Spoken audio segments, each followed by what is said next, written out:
Amém. Eu falo que muitas vezes a coisa mais difícil é você perceber que seu filho está crescendo, não é verdade? Porque você está ali todo dia, você percebe algumas coisas, e daí aquela pessoa que não viu há um tempo, quando vê, fala, nossa, como está grande, como cresceu, coisas que são, né? Eu estou aqui, estou no WhatsApp da minha família, minha esposa foi visitar a família dela, e faz 2 anos que ela não encontrava a família. Minha neta foi junto, minha neta Manu está com 10 anos de idade, e a gente só vê o pessoal no WhatsApp, nossa, como a Manu está grande, e eu não vi ela crescer, né? Porque ela está do lado. Então, às vezes, quando alguém vem de fora, eu já venho falando isso, vocês vivem um tempo favorável, né? A gente já... Eu falo assim, Deus me deu a graça de ver muita coisa que foi profetizada em tempos passados acontecer, né? Eu tive, durante 5 anos, como parceiro de missões no mundo muçulmano, né? A igreja do pastor Samé Maurício, eu acho que o Samé é um dos que vem ministrar no Fortalecer. Agora, eu sei que tem um grupo daqui que vai no Fortalecer. Hã? O Samé vai vir aqui. Meus irmãos, vocês gostaram do Bispo Mano, não pode perder o Samé, meu Deus do céu, né? Eu, perto do Samé, eu não sou nem café com leite, eu não sei o que eu sou, né? O Samé, a gente fala, para vocês entenderem, hoje o Samé, no mundo muçulmano, é considerado um dos heróis da fé.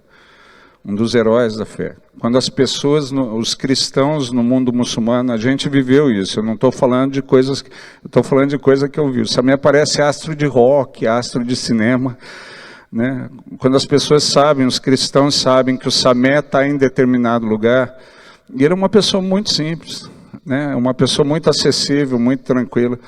Nós estivemos 5 anos seguidos indo para o Egito, e o Samé sempre foi quem nos acolheu, né? O Elias sempre fala, mano, você vai, não esse Elias, o Dantes, né? Que é bom explicar, que tem vários Elias aqui para não confundir, né? O pastor Elias Dantes sempre fala assim, mano, o Samé perguntou de você, ele falou, o mano não vem, o mano tem que vir. Eu acho que o Elias, o meu amigo é abençoado, mas eu acho que nessas coisas ele força a barra, né? Para fazer a gente acreditar, porque eu falo, o Samé vai lembrar de um cara que nem eu, né? Nós estivemos no Egito e tem alguns lugares que são lugares históricos para o cristianismo lá, lugares onde no tempo da perseguição uma porção da palavra foi preservada, né? E tem um mosteiro assim, um mosteiro histórico no meio do Egito, e o Elias é um dos pontos que ele sempre leva. Se você vai à caravana no Egito, ele vai levar você para conhecer esse mosteiro. E um dia o Samé falou, eu vou lá, eu vou encontrar vocês. Quando a gente chegou no mosteiro, eu nunca vi tanta gente no mosteiro. Eu falei, puxa, vai gostar de mosteiro assim, né? Mas não era pelo mosteiro, a galera soube que o Samé ia estar lá, e tinha um monte de ônibus para esperar o Samé. E a gente não tem ideia, é alguém que Deus levantou. Para vocês entenderem, o Samé era médico, a formação dele é nessa área, ele era formado médico, e Deus chamou. E ele, para o ministério, ele largou a medicina para servir o Senhor. E no afã de servir o Senhor, primeiro ele falou, como que eu chego na minha cultura? E ele se dispôs no início a organizar uma tenda para atendimento médico aos muçulmanos, e através disso chegar. E ele falou com toda uma galera que ele conhecia da área médica, e organizaram uma tenda para atendimento, oraram, jejuaram antes disso. Quando abriu a tenda, ficou quase 1 mês sem aparecer ninguém. Não apareceu ninguém. E alguém disse para ele, pastor, eles não vão vir, porque eles sabem que nós somos cristãos. Por mais que o Senhor queira abençoar, eles sabem que nós somos cristãos, eles não vão vir. Samé ficou frustrado, não tinha imaginado essa barreira. Ele foi orar, e ele disse que ele ouviu Deus falando com ele, põe a sua equipe para orar e jejuar, mais 1 semana, e mantenha a tenda aberta, essa semana e mais uma. Então eles oraram e jejuaram mais 1 semana, não veio ninguém aquela semana. Na semana seguinte, eles abriram a tenda de novo. Primeiro dia, quando ele abriu a tenda, um primeiro muçulmano chegou. Ele falou, pois não, no que nós podemos atender? Ele falou, não sei, deixa eu contar o que aconteceu. Me apareceu um homem chamado Jesus, mandou eu vir aqui e ouvir o que vocês têm a dizer. Então eu vim aqui porque ele mandou. Eles falaram quem era aquele Jesus que tinha aparecido para ele, falou com ele, orou, ele aceitou Jesus. Quando falou, pastor, tem mais gente aí. Ele falou, puxa vida, a gente está aqui há quase um mês sem ninguém, 2 já é uma conquista. Ele falou, 2 pessoas, ele falou, não tem 2 não, dá uma olhada lá fora, né? Ele foi dar uma olhada, uma fila de pessoas que ele não sabia. Depois ele dando o testemunho, ele falou, mano, foram 300 pessoas num dia, todos os 300 viram Jesus. A história foi a mesma dos 300. Jesus apareceu, mandou vir aqui. 300. Esse é o Samé que vocês vão receber. Esse é o cara que vai estar aqui. E a história, essa é uma das histórias que eu fui lá há 5 anos. Eu fui tremendamente impactado, né? Eu fui tremendamente. Eu brinco que eu fui impactado 4 anos e 1/5 eu fui humilhado, né? Porque a gente acha que está fazendo alguma coisa num país que a gente tem liberdade de se expressar, de testemunhar. O único limite que a gente tem é a nossa vergonha de contar para os outros o que Deus está fazendo com a gente. Ai, se eu contar, eles podem estar fazendo isso com risco da vida. Com risco da vida. E as experiências deles, por causa disso, são tremendas. Quantos aqui nunca viram Jesus pessoalmente? Quem nunca viu Jesus pessoalmente? Vai lá no Egito, lá ele está aparecendo direto, né? Então vai, tenta pegar uma beira, né? Então vale a pena, não percam. Já que vocês não perderam o bispo humano, então Samé vocês não podem perder. E fala que eu deixei o meu abraço para ele. Samé é um amigo querido. Nós tratamos com ele. Ele vai pregar aqui. Olha que benção, vocês não sabem. Ele nunca pregou na minha igreja no Brasil, meu Deus do céu, né? A vez que eu tratei para o Samé pregar na minha igreja, ele acertou, falou, eu vou, mano. Daí ele lembrou que era o casamento do filho dele. Eu falei, que pai que esquece que o filho vai casar e marca a data? Ele falou com Elias, fala com o mano para ver se o mano me libera. Como que você não vai liberar para o casamento do filho, amigo? Mas aí o Elias falou assim, o Samé falou, ele tinha um pastor coadjutor, ele falou, ele vai mandar o Faés no lugar dele. E ele falou, o Elias falou para a gente, mano, você não sabe o que é isso. O Faés é como se fosse um segundo pai. O segundo pai do filho do Samé não vai, por causa da consideração. Então Elias tenta pilhar, mas ele nunca pregou na minha igreja, vai pegar aqui. Então vocês não podem perder, né? E essas coisas acontecem por quê? Porque o pastor Alexandre é bem relacionado, desse é besta, claro que não, né? A pastora Lu, eu estava falando, até eu nunca tinha visto a Lu ministrar louvor. Eu sabia que ela cantava numa outra época, mas eu nunca tinha visto. Eu nunca tinha visto a Lu ministrar louvor. Eu estou maravilhado. Para mim, eu não precisava nem pregar se deixar essa mulher cantar. E eu estava falando ali, eu estava explicando para o Alexandre a bênção que ele tem em casa de ter ela como esposa, porque ele não entende nada de música, é ou não é? Quem já cantou do lado do pastor Alexandre? Sabe que ele é um adorador apaixonado, mas desafinado pra caramba, é ou não é? Né? A variação de tom, o Alexandre só aumenta a voz, ele canta sempre na mesma altura. Eu não sou mais escravo do medo. E eu falo, puxa, eu falei, Alexandre, deixa eu te explicar o que a sua esposa tem. Eu fui falando, isso não é normal, né? Deus abençoou. Lá no Brasil, não sei se aqui usa a mesma expressão, a gente fala gogó ou goela, né? Aqui usa a mesma expressão, não. A goela quer dizer o quê? Alguém que tem uma voz. Eu falei, a goela dessa tua mulher é fora de série, meu Deus do céu, é sobrenatural. E ela ainda dança enquanto canta. Ela não é? Não é um negócio sobre. Vocês repararam? Quando a unção vem, ela começa assim. Eu não vou nem tentar imitar, que eu não consigo. Eu não consigo, né?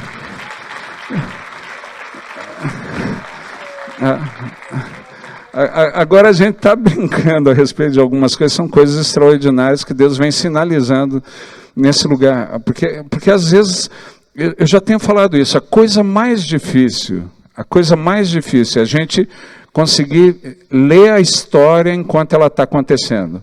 Os sinais de coisas que Deus profetizou acontecendo na nossa época. Quando você olha para a palavra, você vê essa dificuldade. Os judeus estudavam sobre os Messias, tinham a palavra de Deus, tinha a lei, tinha gente especializada em ver indicativos sobre a vida do Messias. E quando o Messias vem, eles não conseguem reconhecer. O povo que mais sabia sobre as profecias do Messias, o povo que conhecia detalhes que o resto do mundo não conhecia, tem o nascimento do Messias lá. E Deus traz 3 magos do Oriente, que vêm adorar o Messias, e os caras com ele lá não conseguem reconhecer.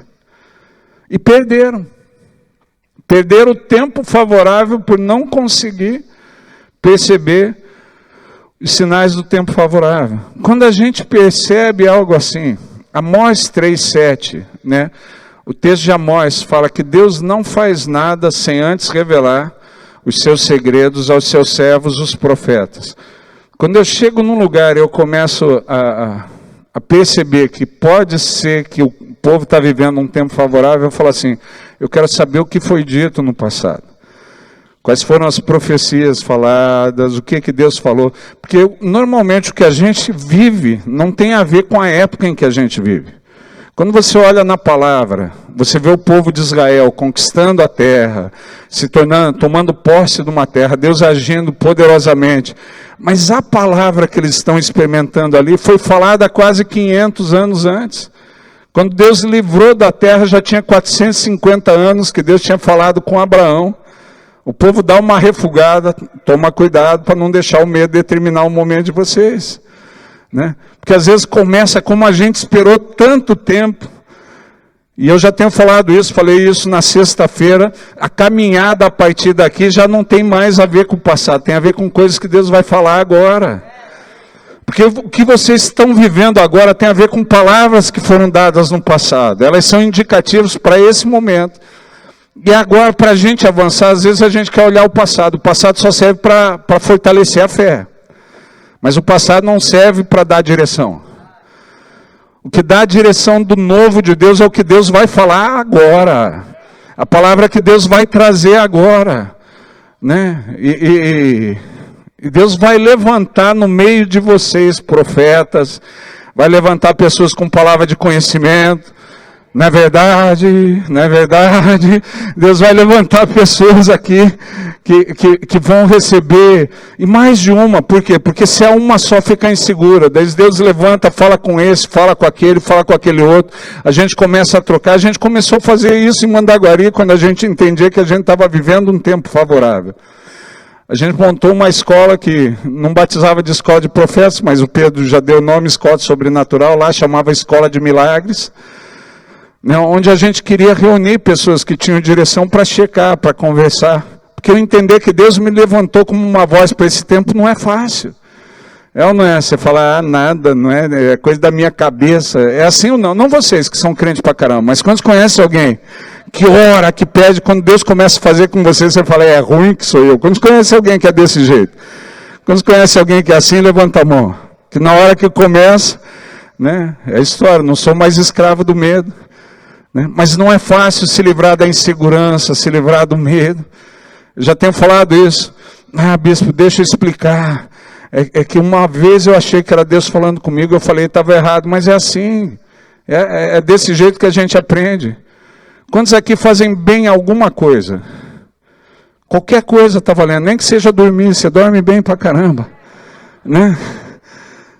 Cadê o Paulo? Cadê o Paulo? O Paulo está lá, cozinha pra caramba, meu Deus do céu. Cozinha bem pra caramba, eu posso falar, eu sou gordo, entendo do assunto, e estive comendo na casa dele 2 dias seguidos. O pastor Alexandre me perguntou, quando eu estava vindo para cá, ele falou, bispo, o senhor gosta de moela? Com o Alexandre eu falei, eu não gosto, mas hoje eu resolvi provar a moela na casa. Eu já descobri que eu gosto da moela que eles fazem ali. E agora eu tô lascado, que eu vou ter que voltar para Portugal, nem que seja para comer a moela no restaurante deles. Né? Porque da moela no Brasil eu não gosto, não. Eu acho que está chegando o tempo de mudar, porque eu estou gostando das comidas de Portugal. Né? E eu sou gordinho, mas não dá para ficar tanto tempo sem comer, né? Do negócio. Aquela história, né? A gente começa a ver as coisas, pequenos sinais, e Deus começa a levantar pessoas justamente, mas fala assim, mas eu falei no passado, errei, é assim que a gente aprende. E uma das coisas que fez da nossa comunidade se tornar a comunidade que se tornou, foi tirar o peso para que as pessoas pudessem aprender. Porque às vezes se põe, eu não sei aqui em Portugal, mas no Brasil se põe um peso. Não, tem que tomar cuidado. Não pode errar, é muito sério. Mas eu não conheço ninguém que tenha aprendido e seja bom no que faz, que não tenha errado. É ou não é? Vamos pegar o B e o Léo, cadê os dois? Eles têm sido meus exemplos em boa parte das ministrações. Está ali, é o Léo. Você tirou o boneca, tá aí, você me enganou.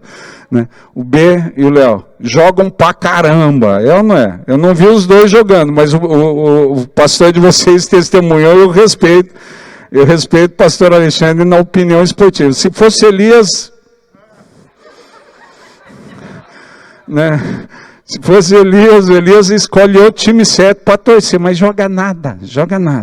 Agora o Alexandre eu sei que joga, ele falou, eles jogam bem, jogam pra caramba. Né? Melhores do mundo no futebol de areia, né? Futebol. Mas você já furou? Já passou aquela vergonha de chutar e errar, pisar na bola e cair sentado, que é uma das grandes vergonhas. Não chegou a tanto, né? Chegou a tanto, mas já passou vergonha no futebol? Aquele lance que você fala, mas não desistiu. Podia ter desistido. Passei essa vergonha, nunca mais, né? Você, Lu, já falhou a voz em alguma coisa, mas não desistiu. Meu Deus, que benção a mulher cantando. Né? É sempre assim. Né? Eu brincava no Brasil. Eu tenho uma irmã, 1 ano mais nova que eu. O marido dela foi dono de padaria um tempo e ela era responsável pela parte de confeitaria na padaria deles. Mas eu vi os 2 primeiros bolos que ela fez na vida. Eu vi. O primeiro bolo que ela fez, as bordas ficaram altas e o meio murchou. E ela tentou consertar com o glacê escorreu para o meio. Eu falei, nossa, bolo piscina, parece uma piscina. As bordas altas e o glacê no meio. O segundo bolo ela fez um bolo de rum. Lá a gente estava chegando à igreja de uma reunião de oração, ela tinha recém tirado o bolo do forno. Eu e um amigo, ela falou, vocês querem um pedaço? Queremos. A hora que eu peguei o pedaço, dei a primeira garfada no pedaço, falei, quanto de rum você pôs nesse bolo? Ela falou, eu pus 1 litro, que falava para pôr 1, eu falei, é um cálice na massa ali, eu não sei nem como esse troço não pegou fogo no forno. Né? Foi livramento de Deus, tinha tudo para incendiar no forno. Falei, Elias, se você oferecer esse bolo para um alcoólatra em recuperação, ele volta a beber. Né? Eu com 2 pedaços estou de fogo. Né? Os 2 primeiros bolos dela foram terríveis, mas ela não desistiu. Se tornou... Por que eu estou falando isso? Porque Deus vai começar a despertar dons, Deus vai começar a despertar coisas sobrenaturais. Deus vai começar no tempo favorável, é assim. No tempo propício de Deus, coisas que a gente ouviu, coisas que a gente imaginou, começam a fluir no nosso meio. Mas às vezes, como é você fala, eu sou café com leite, comigo não. Vocês gostaram do café com leite, né? E daí você fala, não, é coisa da minha cabeça. De repente tem alguém que recebe uma palavra para o pastor. Fala, como que eu vou falar para o pastor? Vou falar isso não. Né? Está aqui o pastor Samé, e alguém recebe uma palavra para o pastor Samé, né? E você fala, vou falar nada, é coisa da... Arrisca em nome de Jesus. Vira para quem está do seu lado e fala, é o tempo favorável, essas coisas vão acontecer no nosso meio. Essas coisas vão fluir no nosso meio. né? Que a gente sempre acha que as pessoas que Deus vai usar nessa época é o Randy Clark, é o Bill Johnson, né? É o bispo humano, esquece, isso aí é coisa do Alexandre, né? Mas é você. Nesse tempo Deus escolheu você. E a coisa vai acontecer e vai fluir através de você.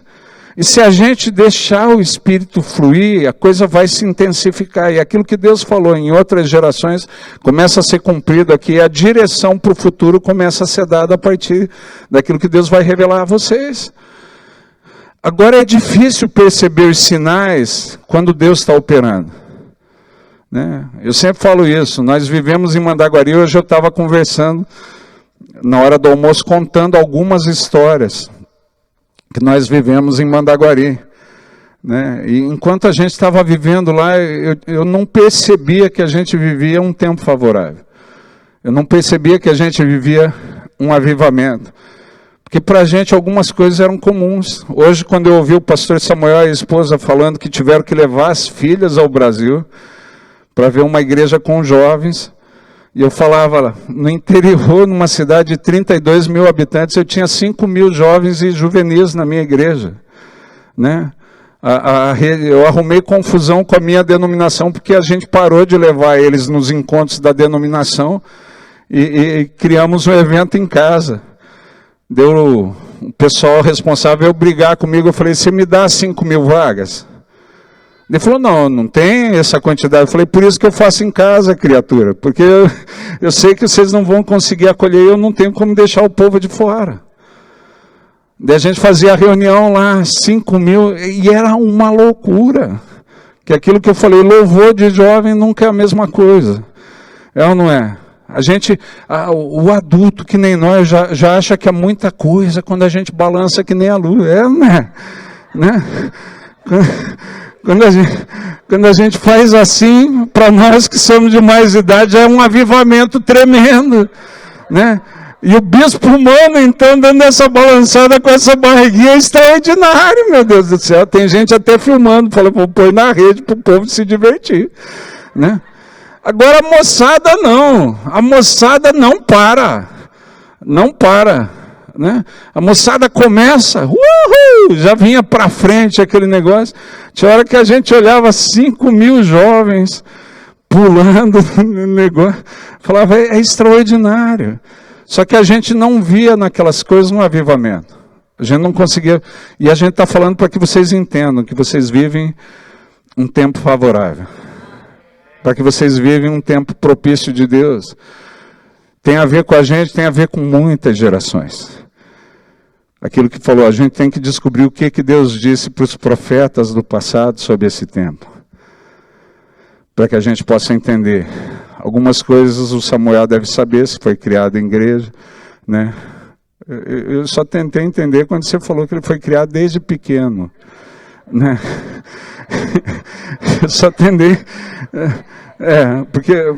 porque eu conheci um que dá para falar, o Márcio. Cadê o Márcio? Está lá, fica em pé, Márcio. Né? Quando a gente fala que ele foi criado desde pequeno, é uma coisa. É ou não é? Mas fica em pé, pastor Samuel. Não, desce. Ó, eu acho que o pastor Samuel, em pé na cadeira, ainda é mais baixo que o Márcio. Pode sentar, querido. Obrigado. Eu acho que ficou quase da altura, mas ainda perde por uns 5 centímetros. Né? Mas quando fala assim, o pastor Samuel foi criado desde pequeno, talvez ele tenha algumas chaves do que vem sendo dito. Porque alguém que vem recebendo as palavras de o Elias, 20 anos aqui, né? Né? Quase 24 anos. Vamos falar a verdade, você não parece tão velho assim, cara. Você está disfarçando bem, né? Eu falo assim, o Elias é uma farsa, chamar o Elias de brasileiro é bobagem. Né? A esposa é portuguesa, os filhos são portugueses, esse cara já virou. Né? Eu vou conversar com o Elias, às vezes ele fala, não, o bispo humano, eu vou estar com vossa senhoria. Quem que usa isso no Brasil, meu Deus do céu? Quem que usa esse tipo de linguagem no Brasil? Ele não é mais brasileiro, não, ele já virou português, vocês já transformaram ele. Né? Não sei se vocês ou a esposa, mas já mudou. E olha que viaja direto. Né? Elias também é um amigão, um irmãozão que Deus deu para a gente sonha com vocês sem vir aqui há muito tempo. Né? Deus me deu uma palavra lá atrás, né? E a gente fica trocando figurinha no tempo em que a gente vai estar jogando junto. Mas eu entendo que é o tempo favorável, um avivamento começou. E como eu disse no início, Deus havia nos dado uma palavra de um tempo novo para a Europa, onde um fogo novo seria acendido na Europa, né? E esse fogo seria ateado a partir de Portugal. Começaria aqui, a partir daqui Deus levaria pessoas para as várias nações. E nós entendemos que é esse tempo favorável, né? Nós entendemos que é o tempo em que Deus age, em que Deus fala. Agora, uma coisa que a gente tem que entender, a Bíblia fala, Deuteronômio capítulo 10, versículo 8, abra aí, se você tem aplicativo, ou projeta aí, né? Deuteronômio 10, 8 fala assim: por esse mesmo tempo, o Senhor separou a tribo de Levi para levar a arca da aliança do Senhor, para estar diante do Senhor, para o servir e para abençoar em seu nome até os dias de hoje. No tempo favorável, Deus separa um grupo, né? Quando a Bíblia fala, por esse mesmo tempo, qual que é o tempo? Um tempo propício, tempo favorável. Por esse mesmo tempo, Deus separa um grupo para estar na presença dEle, né? A gente espera que sejam todos, mas não são, né? Tem gente que vai vir para o lugar que Deus se manifesta e não vai ser tocado pela presença. Percebe que é algo diferente. Mas ainda a gente vivia isso em Mandaguari, a gente vinha para casa e saía amargurado. Amargurado num tempo extraordinário, né? Eu estava falando, nesse tempo de pandemia, um monte de gente que foi minha ovelha, entrava nas lives e dava os testemunhos. E tinha um rapaz que se converteu, se tornou parte da igreja no meio do processo de célula, se converteu por uma célula, se tornou um líder de célula. Ele era médico veterinário, né, muito racional e muito conceituado na área dele. E ele foi contando os milagres que ele viveu. E era coisa que ele não... Eu lembro uma vez que ele chegou para mim, ele falou: pastor, tem um surdo indo na minha célula. Eu falei: qual que é o problema? O problema é que ele é surdo e eu não sei linguagem de Libra. Eu falei: mas o surdo sabe ler lábio? Não sabe. Eu falei: tem alguém na célula que saiba a linguagem de Libra? Não tem. Ele falou: o que a gente faz? Eu falei: tenho a mínima ideia, não fui eu que mandei o surdo lá, né? Eu falei: agora Deus que mandou o surdo, espero que você seja testemunha para o surdo. Mas como que eu faço? Eu falei: cara, eu vou te ensinar um macete. Gustavo, o nome dele. Eu falei: Gustavo, eu vou te ensinar um macete. Você põe a mãozinha assim, você dobra o joelhinho e fala: papai do céu, se o senhor não abençoar, está lascado. O senhor trouxe o surdo, eu não sei falar com ele, ele não sabe me ouvir, não vai rolar nada. Falou: pastor, não estou brincando. Eu falei: também não, cara, ora e fala: Deus, o senhor tem que fazer esse surdo entender. O senhor tem que fazer esse surdo entender. Ah, pastor, mas é fácil assim? Claro, tem coisa que Deus faz uns burros que nem nós entender.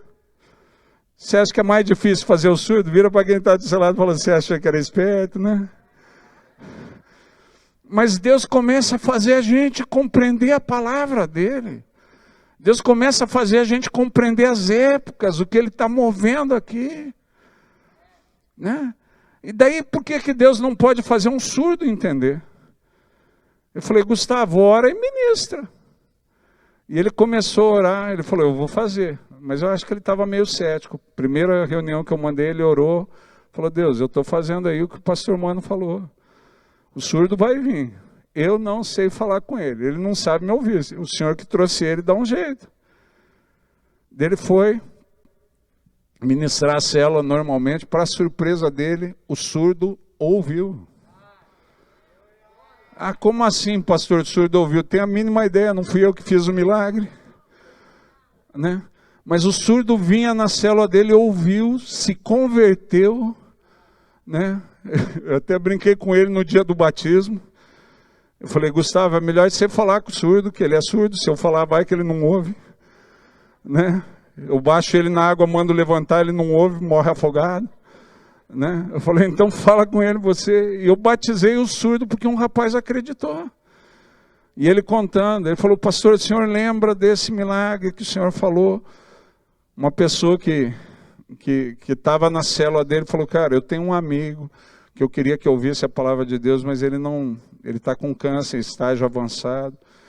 Você não pode ir lá na casa dele. Ele falou, pastor, tem alguém que possa ir orar? Eu falei, tem.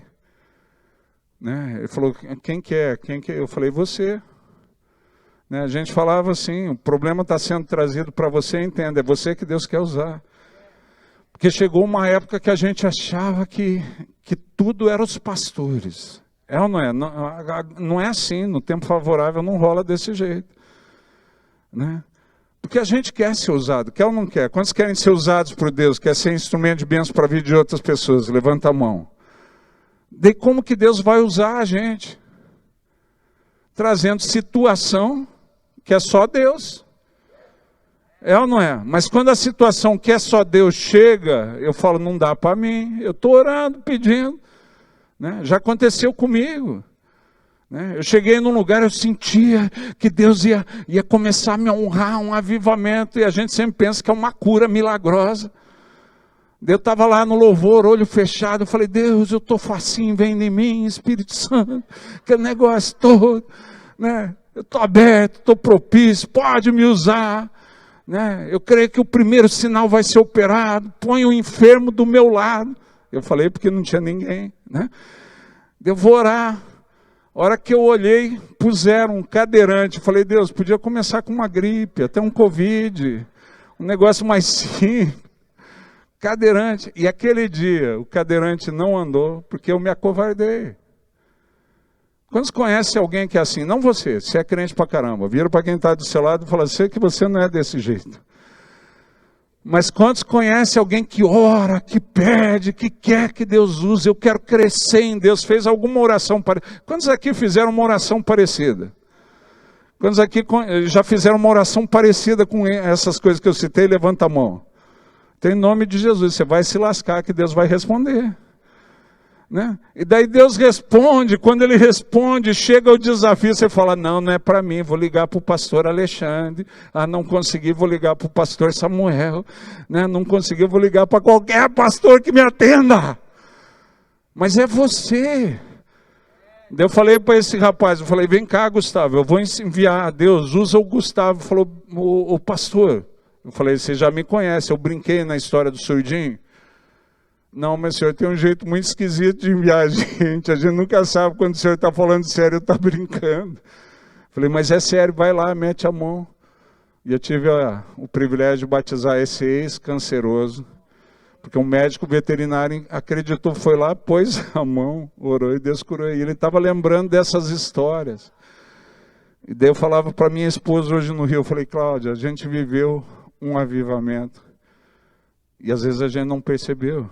É por isso que Deus traz gente esquisita que nem a gente para falar, vocês estão vivendo o tempo favorável. Vocês estão vivendo o tempo propício de Deus. E no tempo propício, Deus escolhe, como nós acabamos de ler Deuteronômio 10:8, pessoas para estarem na presença dEle. Não é todo mundo que se coloca no lugar onde Deus se manifesta. Porque está diante da presença de Deus, todo mundo está. Deus é onipresente. Né? Eu brinco assim, a gente fala, Deus, o Senhor é bem-vindo no nosso meio, mas Ele já estava aqui antes da gente chegar, Ele é onipresente. Né? A questão não é essa, o estar na presença de Deus tem a ver com perceber Deus ali, perceber os detalhes. Né? Porque todas as vezes que nós nos reunimos em nome de Deus, como uma reunião como essa, a palavra fala, 2 ou 3 se reúnem em nome dEle, Ele se põe no meio para abençoar, mas nem sempre as pessoas percebem. E a gente não percebe a movimentação do céu. Né? Eu fico imaginando, eu brinco com isso. Apocalipse capítulo 8, versículos de 1 a 5, fala que existe uma medida que precisa ser satisfeita para que Deus haja sobre a terra. Qual que é essa medida? A Bíblia não fala, ela só apresenta a medida como se fosse uma taça. Né? E ela fala que essa taça ela é preenchida pela busca dos santos, a oração dos santos. Diz que quando a taça é preenchida, ela é oferecida, as orações são oferecidas diante de Deus como incenso. Estou tentando traduzir, lá está em linguagem alegórica. Se você for ler, fala, mas o bispo Mano falou, eu não estou vendo nada disso, então eu já estou traduzindo para você. A taça é oferecida diante da presença de Deus como incenso, e nessa taça é colocado as brasas do altar de Deus e jogada na terra. E daí há terremoto. Né? O que a Bíblia está falando? Quando a medida que Deus estabeleceu é preenchida, a manifestação de Deus sobre a terra. E eu creio que quando uma reunião das pessoas que têm o coração em Deus, ela acontece, pessoas que são apaixonadas por Deus, declaram o seu amor por Deus, não tem medo de se expor, de expor a paixão que tem por Deus. Quando uma reunião assim acontece, eu creio que no céu há um movimento tremendo, né? E vem os anjos, cada um com uma taça. Uma taça tem o nome de um, outra taça tem o nome de outro. Tem a taça da comunidade Ágape, tem a taça do pastor Alexandre, a taça do pastor Samuel, tem a taça individual de cada um, mas já tem a taça da coletividade, dos 2 ou 3 que se reuniram. E a gente começa a expressar o nosso amor, o nosso desejo, a busca pela presença de Deus, o nosso clamor, as orações. Faz, Deus, faz. Eu acredito, é o tempo favorável. A medida vai preenchendo, preenchendo. E o anjo no céu fica, eu acho que é hoje, eu acho que é hoje, eu acho que é hoje que vai ter resposta. E daí vai, e o povo busca, e vai, e vai. Mas a gente acostumou a fazer isso um tempo. E a Bíblia fala em Isaías 62, 6 e 7, a Bíblia fala assim, sobre os teus muros, ó Jerusalém, pois guardas que jamais se calarão, vós os que fazeis lembrados o nome do Senhor, não descanseis, nem deis a ele descanso, até que restabeleça Jerusalém e a ponha por objeto de louvor sobre a terra. Agora eu li o texto do jeito que é, tá? Agora eu vou explicar. Tá? Tem gente que fala, são os atalaias. Não são, os atalaias não eram postos sobre os muros. Quem era posto sobre os muros era para batalhar. O atalaia era posto na torre. Precisava ser num nível mais alto, num patamar mais alto, para ele enxergar o inimigo de longe. Quem estava sobre os muros era gente que estava em posição de guerra. Gente que estava ali para a batalha. E Deus explica, a batalha é o quê? A batalha não é você sair para guerrear. A batalha é você estar sobre os muros falando, age Senhor, venha a nosso favor, porque a luta não é nossa, é do nosso Deus. Quando o povo que se chama pelo nome dele entende isso, a batalha não é nossa, você só identifica. Às vezes você se intimida com a batalha, para quê? Para levar a causa ao Senhor, porque é Deus quem tem prazer em vir em favor do seu povo. Então ele fala, vocês que já me conhecem, vocês que sabem do que eu sou capaz, vocês que já experimentaram, né? Tu és eterno e não te esquecerás. Você já fez, você fará. Né? E quando a gente sabe disso, Deus fez. Eu sei que Ele faz porque Ele fez. Né? Eu sei que pessoas que recebem um decreto de morte podem ter a vida prolongada porque Ele fez comigo. Falaram para minha mãe, eu tive um problema do sistema nervoso, falaram para minha mãe que eu não passaria dos 18 anos de idade. Eu já tenho 33 de ministério. 30 de casado. Por quê? Porque minha mãe respeitava a palavra dos homens, mas sabia quem mandava. E foi para ele. E ele começou a falar dos planos que ela já sabia, de coisas que do ministério, do futuro, coisas que ela já sabia, por isso que ela não me deixou ser jogador de futebol. E ela pegou aquela palavra e Deus curou. E eu cresci numa casa assim, tive um problema ortopoédico com 20 e poucos anos de idade, 26, 27 anos de idade. O médico falou, o senhor faz esse exercício, senão a gente vai ter que fazer uma cirurgia para pôr uma prótese. Ele perguntava, o senhor não sente dor? Eu falava, não sinto. Né? O osso desgastou e o joelho começou a travar, não tinha mais o movimento de dobrar. Voltei um mês depois, como o médico mandou. O médico tirou a radiografia, olhou e veio. Ele era médico cristão, eu tinha sido pastor dele, um ortopedista. Ele falou, o senhor não fez os exercícios que eu mandei, né? Eu falei, fiz não, doutor. Fiz não. O que o senhor fez? Eu falei, você já sabe. Eu pus a mãozinha, dobrei o joelho e falei, papai do céu, o senhor sabe. Se eu não puser a mão sobre o joelho, eu estou lascado, vou ter que... Porque eu não sou organizado bastante para seguir a rotina que o médico mandou. Até que o senhor, ele me mostrou a radiografia, ele falou, não tem explicação para o seu caso. Né, o joelho tudo estourado, tudo atrofiado, mas os ossos separados. Ele falou, não tem como os ossos estar assim, eles deviam estar encostados. Né? Eu falei, qual que é a explicação? Milagre, essa é a explicação. Né? E durante um bom tempo eu não podia descer a escada, porque os ossos que estavam separados dentro do meu joelho encostavam um no outro, porque não tem nada entre eles, tem um vácuo só. Ele falou, isso medicamente falando é impossível de acontecer. Eu falei, mas o senhor está com a radiografia na mão. Eu falei, eu sou crente, por isso que eu estou falando que é milagre. Então a minha vida toda foi assim, eu não tenho dificuldade nenhuma de crer no milagre, porque eu experimentei. Experimentou em mim, os 2 únicos milagres que Deus não fez foi curar da feiura e da calvície, o resto eu já experimentei muita coisa. Né? Mas eu continuo orando, de vez em quando nas lives eu falo, vem lá, a gente vai orar por feiura, se for doença você vai ser curado, se for genético daí já é outra coisa. Né? Mas a gente brinca, porque eu vi, Deus fez. Né? Então ele fala assim, vós os que fazeis lembrados o nome do Senhor, vocês que já viram ele fazer, vocês que acreditam. Tem um povo assim aqui? Amém? Cadê o povo que acredita? Cadê o povo que acredita? Então é com vocês que Deus está falando. Deus fala assim, vós os que fazeis lembrados o nome do Senhor, não descanseis, nem deis a ele descanso. Por quanto tempo? Até que. E para mim é essa a geração que Deus usa. Eu tenho chamado geração do até que. Não é a geração que busca a Deus protocolarmente. Eu vou buscar a Deus durante 1 hora. Eu vou buscar a Deus 2 horas. E acho que não, eu vou buscar a Deus até ter a resposta. Eu vou buscar a Deus, porque essa turma protocolar parece boa, mas nem sempre o bom é o bastante. Né? Nem sempre o bom satisfaz a medida.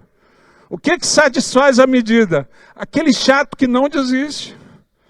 E quando Jesus conta a parábola daqueles que são atendidos, ele fala, aquela viúva que fica para o juiz, julga a minha causa. Julga a minha causa. E a viúva fica ali quanto tempo? Até que o juiz atende. E a gente sabe disso, mas quantos conhecem alguém que para antes? Né? Deus fala até que... Eu fico pensando, querido, para mim, a coisa mais absurda da palavra foi a galera do cenáculo. Porque a Bíblia fala, essa galera veio até o fim, até 10 dias antes do Espírito ser derramado. Estão lá ouvindo Jesus ressurreto falar. A Bíblia fala que Jesus falou com mais de 500. Né? Eu sempre coloco 600 para ficar uma medida exata para o nosso cálculo. Ou seja, 600 pessoas ouviram Jesus 10 dias antes do Espírito. E a Bíblia fala que depois de Jesus falar, ele vai subindo aos céus. E a dica que ele fala é, ficai em Jerusalém até que. Então, para mim, a geração até que é a geração que Deus vai usar. É a geração que não se conforma com um sinal, ela não se conforma com uma bênção, ela não se conforma só em ver as coisas que Deus já está fazendo, sinalizando que é o tempo propício. Deus, obrigado por isso, mas eu quero mais. O Senhor falou, o Senhor disse que responderia. Eu quero ser instrumento de avivamento, eu não quero só estar num lugar que o Senhor se manifesta. Né? Eu não quero só estar num lugar em que a tua presença... Porque a Bíblia fala, Deuteronômio 10, que Deus não escolhe só para estar na presença. Deus escolhe para levar a presença. Deus escolhe a tribo de Levi para levar a arca. O símbolo da presença. Se está no lugar onde Deus se manifesta, já é extraordinário. Imagina Deus ir com você.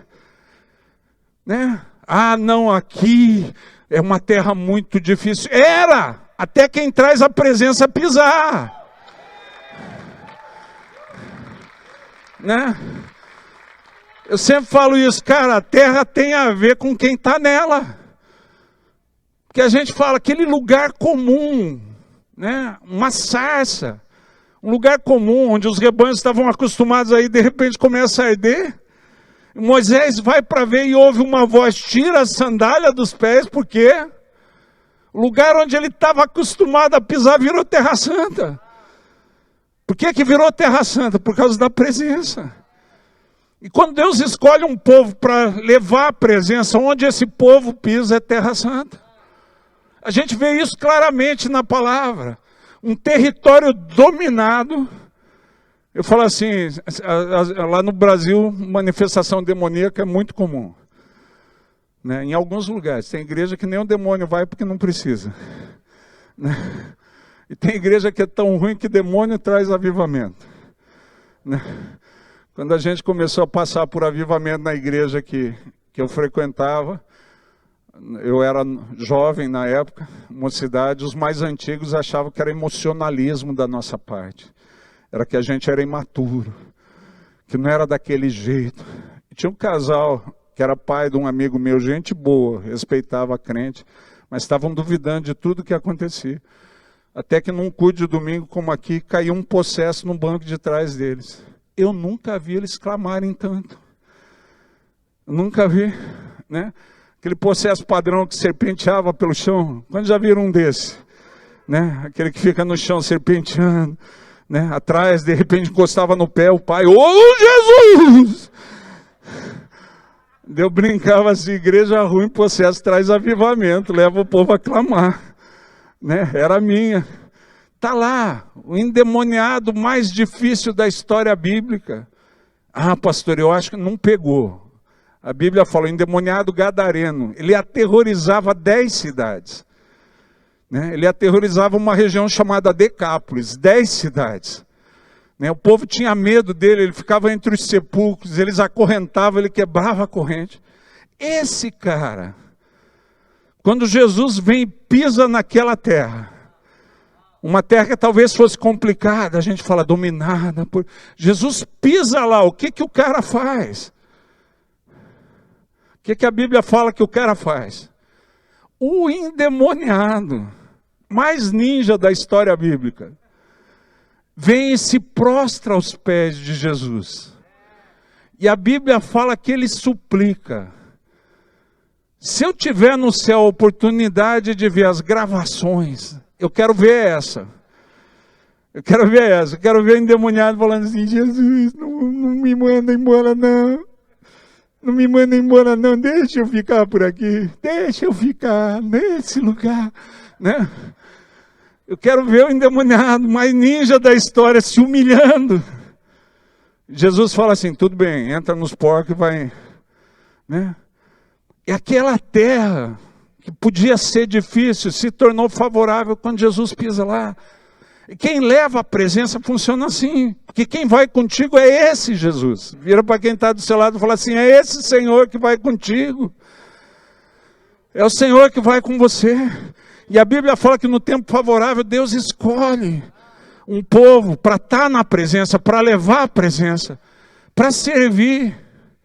Né? E quando você vai servir em nome de Deus, não é um serviço comum. Porque muitas vezes a gente acha que fazer coisas que qualquer um faz já é servir a Deus. Eu vejo um monte de igreja funcionando como ação social, não vejo problema nenhum nisso. Né? Mas quando a gente resolve servir em nome de Deus, é como você jogar uma bomba. Que eu não sei aqui se vocês têm... lá no Brasil a gente fazia isso quando criança, jogar uma pedra num lago parado. Vocês já viram isso? A pedra cai lá, né? Às vezes cai longe, a gente joga longe, a pedra cai lá, 20, 30, 50 metros de distância. O que acontece a partir do lugar que a pedra cai? Ondas começam a se formar. Né? E dependendo da força que a pedra produz, as ondas tomam o lago inteiro. E você fica na margem vendo as ondas chegarem aqui. Caiu lá longe, mas as ondas chegaram aqui. Quando a gente serve em nome de Deus, bispo, isso quer dizer o quê? Ouvir Deus e obedecer. Ouvir Deus e obedecer. Eu vou pegar para mim um exemplo desse tipo de serviço. Filipe. Filipe está lá em Samaria em pleno avivamento. A coisa acontecendo. Daí a Bíblia fala que ele ouve Deus falando com ele. E o que ele ouve falar parece não ter sentido. O Espírito fala, sai daqui, vai para uma estrada deserta. Vamos falar, quem acharia que estava ouvindo errado? Né? Está lá o pastor Samuel, né? Aqui na comunidade cristã, ele, as filhas vivendo avivamento, agora a igreja tem jovem, não precisa levar para o Brasil, aquele negócio todo.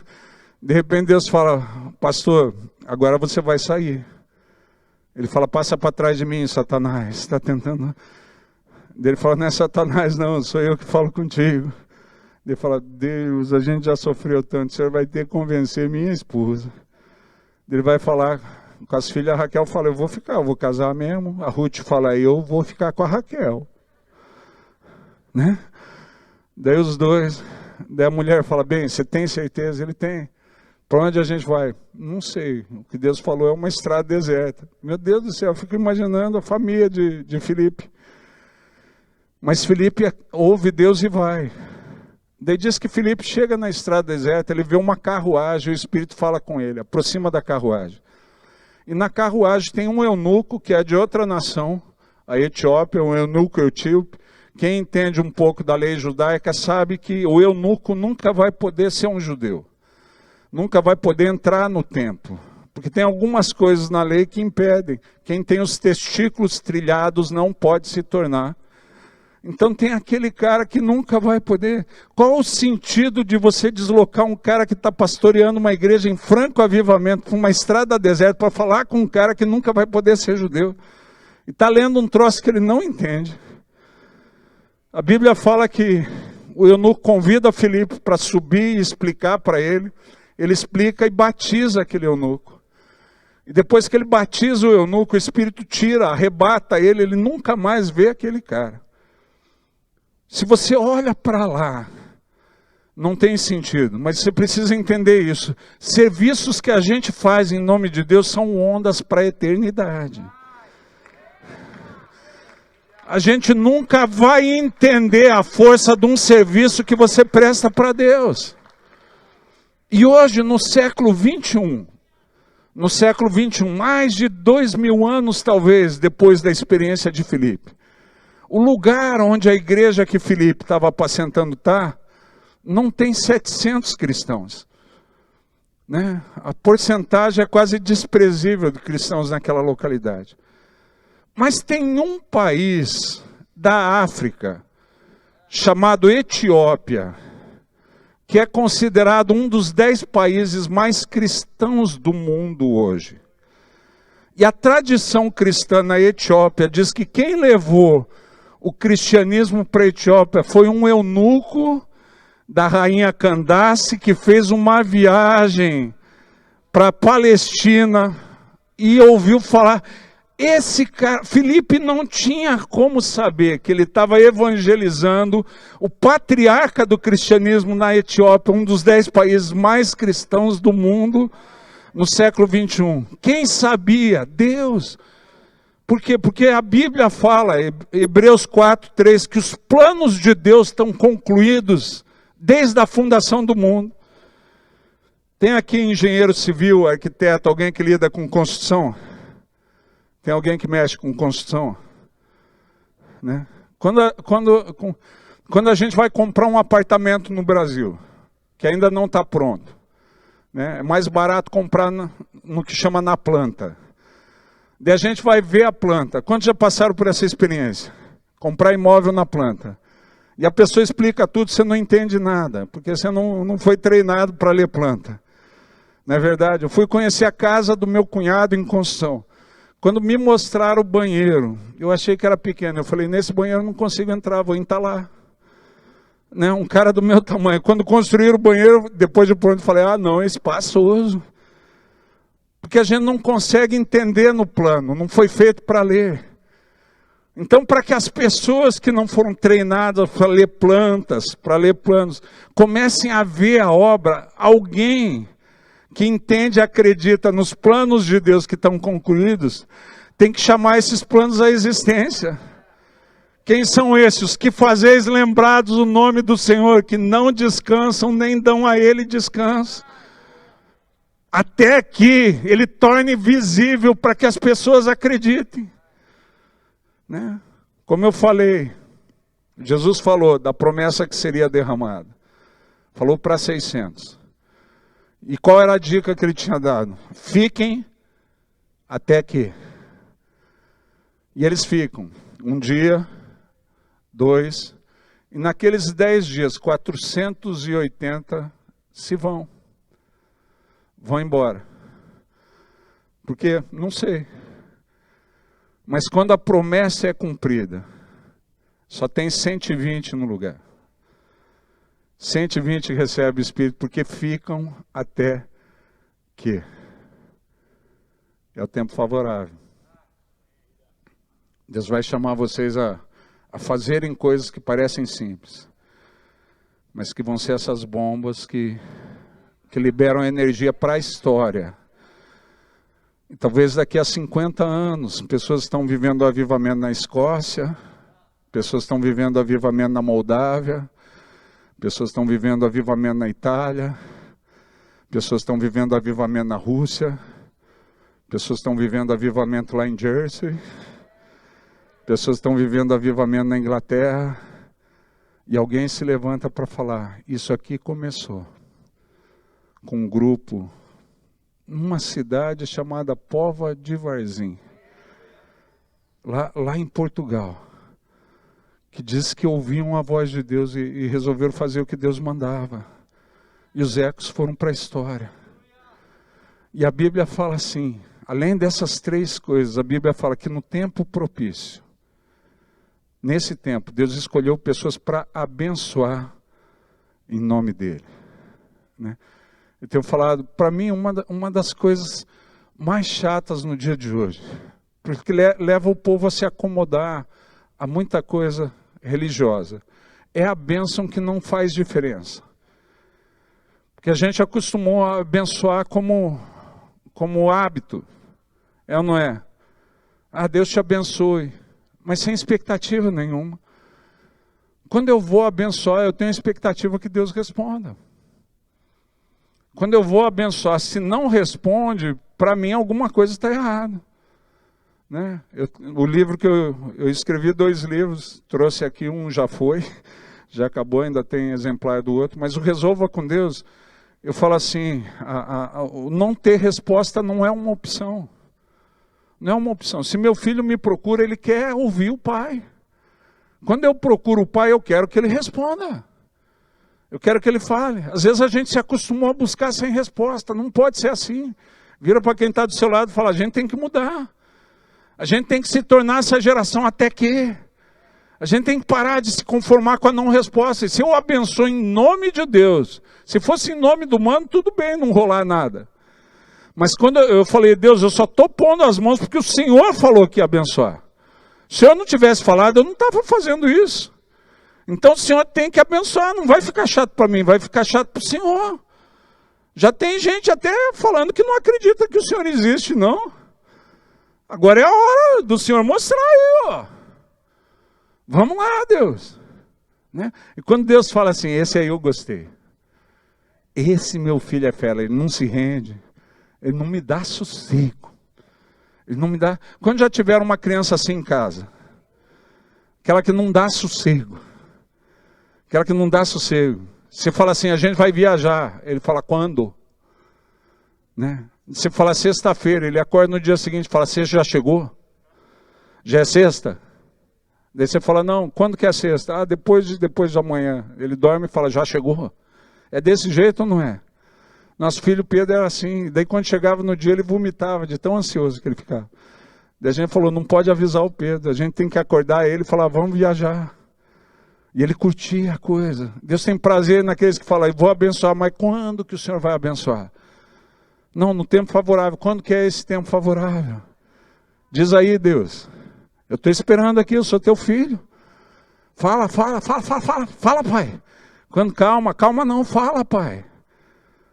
Deus fala, já vou falar. E eu fico imaginando Deus rindo. E falando com Jesus do lado. Fala, agora eu acho que vai. Agora eu acho que vai, porque esse aqui não vai parar antes. E daí, voltando para a cena de Apocalipse, só que tem gente que acha, o bispo Moano abriu e não explicou. Está lá, num dia que nem hoje, os anjos no céu. Tem um que tem uma taça com nome diferente, Marmude parece que é o nome, está na taça. Tem outro que tem a taça com o nome Beiléu, né? Até o anjo já se rendeu ao apelido, está lá. Daí a gente é impactado por isso.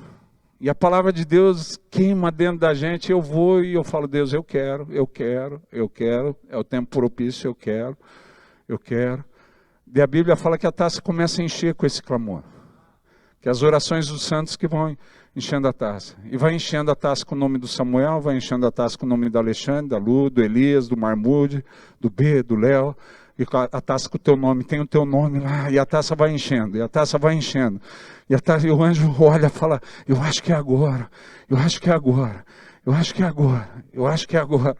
E daí vai enchendo, vai enchendo, vai enchendo, vai enchendo, vai enchendo. E daí quando a taça está quase cheia, a gente ora e fala, deu a hora do culto, vamos parar. E o tanto fala, não! É o tempo favorável, está quase cheia, meu Deus do céu. Vocês vão parar antes do fim de novo. Daí Deus fala, guarda a taça. E vamos esperar. Até que a gente encontre alguém cujo coração seja inteiramente meu. E que não desista antes do fim. A pessoa que Deus procura é você? A pessoa que Deus procura é você? Os olhos do Senhor estão sobre esse lugar. A pessoa que Deus procura é você? A pessoa que Deus procura é você? Qual é o tempo que Deus separou a tribo de Levi? Foi o tempo da bandalheira dos bezerros de ouro no deserto. Moisés fica longe 40 dias. Arão faz os bezerros. Até ali, as pessoas consagradas por Deus eram os primogênitos. Na bandalheira no deserto, quando Moisés desce, vê o povo desenfreado, adorando deuses falsos. A Bíblia fala que Moisés moe o bezerro, joga na água, dá para o povo beber. De tão indignado, só que aquilo não resolve, o povo continua desenfreado. Daí Moisés se coloca na frente do povo e fala assim, quem é do Senhor? Passa para cá.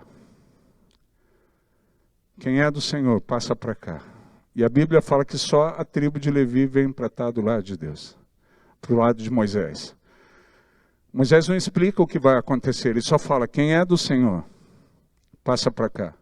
E quando a tribo vem, ele fala assim, agora saca a espada. Passa pelo meio do arraial. E mata seu amigo. Mata seu parente. Mata aquele que você ama, que participou da bandalheira. Por quê?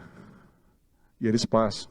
E a Bíblia diz que aquele dia morrem 3.000 pessoas que a tribo de Levi matou. E daí Deus fala para Moisés, consagra eles que amaram mais a mim do que aos outros que eles amavam. Deus tem prazer em matar? Não. Deus tem prazer naquele que o ama acima de todas as coisas. Por que o eunuco se tornou patriarca? Porque ele não pode ser judeu, mas isso não interessa. Ele ouviu falar de um Deus que tomou o coração dele. Ele faz de carroça uma viagem que eu não consigo imaginar quanto tempo durou. E a volta eu não consigo imaginar quanto tempo durou, mas aquele homem volta transbordante, porque ele encontrou mais do que ele imaginava. Ele encontrou Deus de quem ele ouvia falar, e quando ele volta testemunhando apaixonadamente sobre esse Deus. E são esses. O primeiro mandamento continua sendo o mesmo ao longo da história. Amarás o Senhor teu Deus de todo o teu coração, de toda a tua alma, de todas as tuas forças e todo o entendimento. E quando Deus encontra alguém que ama Ele assim de verdade, Ele fala, é o tempo favorável. E esse não vai parar até que a medida seja satisfeita. E eu esteja liberado para fazer o avivamento vir sobre a terra. Porque Deus não tem problema nenhum em manifestar o poder. Deus só não desperdiça isso numa geração que não o ama. Cadê os apaixonados, as apaixonadas por Deus? Feche seus olhos.